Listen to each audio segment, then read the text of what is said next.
السودانية دي جمعت أكثر من 100 مليار في أقل من 24 ساعة، لكن في النهاية اتبرعت بكل القروش، والسبب حقيقة جدا صادم. اليوم هحكي لكم قصة حتأكد لكم إنه ليه لسه السودان بخير، وإنه على رغم المحتوى السلبي اللي بنلاقيه في الميديا لسه في قصص إيجابية كثيرة. وفي الفيديو ده هحكي لكم قصة امرأة سودانية حتصدمك صراحة، وحتخليك تتساءل إنه كيف في بشر بالطريقة دي وليه قدمت التضحية الكبيرة دي. بس قبل ما ابدا القصه عاوز اقول لكم انه مطعم كتكوت المشهور حيرجع للخرطوم. للناس اللي ما عارفين، مطعم كتكوت كان فاتح من 2008 في الخرطوم، وكانوا مشهورين بالبروست والمشويات، وعندهم اصناف منوعه، وكمان عندهم ركن للعصايه. وانا متاكد كثير منكم عنده ذكريات حلوه في المطعم ده. مطعم كتكوت كان عنده فوق ال8 فروع في بحر المؤسسه، وكمان في ام درمان المهندسين، وفي شرق النيل، وكان عندهم برضه فرع في لفه جوبا. لكن للاسف بعد ازمه السودان وزينا كلنا خسروا اي حاجه، لكن بعدها فتحوا فرع جديد في كسلا، وعلى الرغم من المشاكل اللي واجهتهم قدر انه الفرع ينجح نجاح كبير. والان هم راجعين تاني لمدينه الخرطوم بهويه بصريه جديده ومنتجات جديده وطرق تقديم جديده وكمان جوده افضل، وعاملين كمان تحدي انهم حينزلوا بجوده احسن من الجوده قبل الحرب. فلازم تتابعوا صفحاتهم اللي في السوشيال ميديا، لانه مع رجعتهم للخرطوم حتكون عندهم مفاجات جميله. سوهند عبد الوهاب بنت مدينه ام درمان العريق، اتولدت وعاشت فيها، وتحديدا في حي ود نوباوي. بدت قصتها من بيت اسرتها، اتربت في بيئه سودانيه تقليديه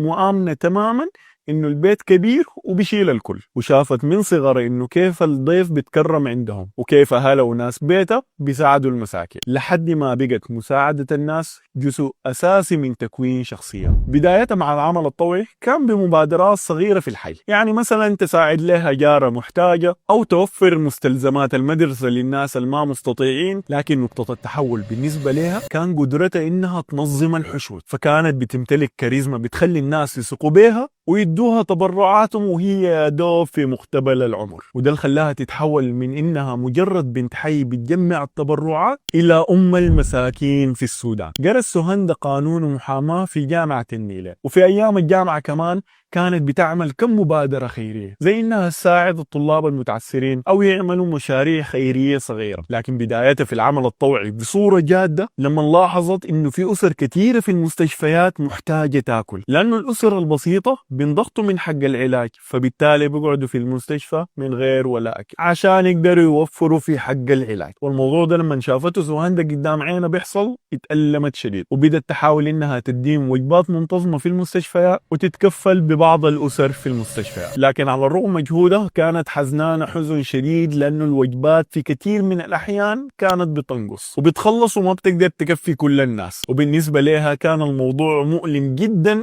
إن تشوف واحد قدامه وما تقدر تديه حق الأكل. لكن بسبب استمراريتها في تقديم الوجبات بقى كل يوم ورا يوم شغفها يزيد بمساعدة الناس، وكانت دائما بتفكر إنه كيف تقدر تساعد أكبر كمية منهم. لحد في يوم من الأيام ربنا ألهمها واطلقت مبادرة في السوشيال ميديا كانت من أشهر المبادرات الخيرية في السودان، واسمها من خيرك أطعم غيرك. من خيرك أطعم غيرك، مبادرة طوعية لناشطة سودانية، وهدفها الأساسي كان إنه يجمعوا تبرعات عشان يطعموا المساكين. الحملة لقت رواج كبير جدا في الميديا ودعم، حتى سوهند بتقول إنه أبدا ما كانت متخيلها، وتلموا حوالينا متبرعين ومتطوعين بيحبوا السودان زيها. وبعد نجحت الحملة الكبيرة دي وطعمت آلاف العائلات، بدت كمان بتنفذ في حملات زيادة وزيادة، زي مثلا حملات لكسوة العيد، وحملة زواج جماعي لأصحاب الهمم، وكمان حملة تبرعات للمشاريع الإنتاجية للأرامل، وما ننسى كسوة الشتاء للأيتام والمساكين. وكل يوم ورا الثاني التبرعات بتزيد، وقدروا يساعدوا ناس أكتر وأكتر. لكن في اليوم المشؤوم بدأت حرب السودان، ولما كانوا الناس بيعانوا من ظروف الحرب السيئة سوهند ما استسلمت ووقفت عمل الخيري، بل العكس زادت همتها، لأنه شافت إنه الوضع ده وضع حرج جدا بالنسبة للسودان، وكثفت حملات إطعام التكايا، وكانت متكفلة بوجبات كثير من المستشفيات. ورغم انقطاع الشبكات وإغلاق الطرق كانت بتسلف من التجار وتكتب شيكات ضمانات باسمها عشان توفر الموارد للمساكين، مع إنها محامية وعارفة عواقب الشيكات كويس، لكن إحساسها بألم الناس خلاها تتحمل أي نتيجة. وبعد شهور كثيرة جدا من مساعدة المساكين، قبل حوالي 7 أشهر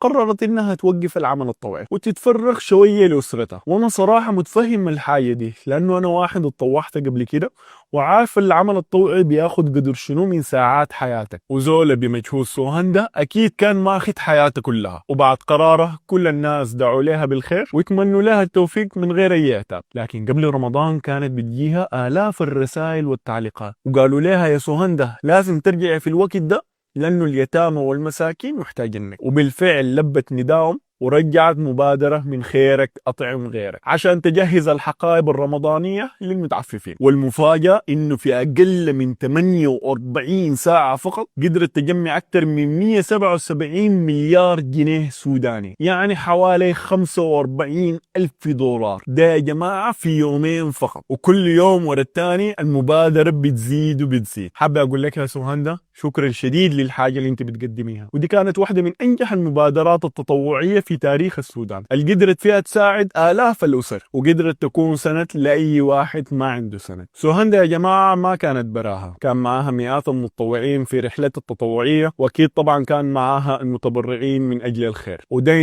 يدل على حاجة واحدة، إنه الخير في السودان لسه موجود، وأهل الخير في السودان لسه موجودين مهما كانت الظروف ومهما كانت المصاعب. حيفضل الخير في السودان، وسوهندا وامثاله دليل على الحاجه دي. ما تنسوا يا جماعه تعمل فولو ولايك. انا مازن الفحل واشوفكم في الفيديو الجاي.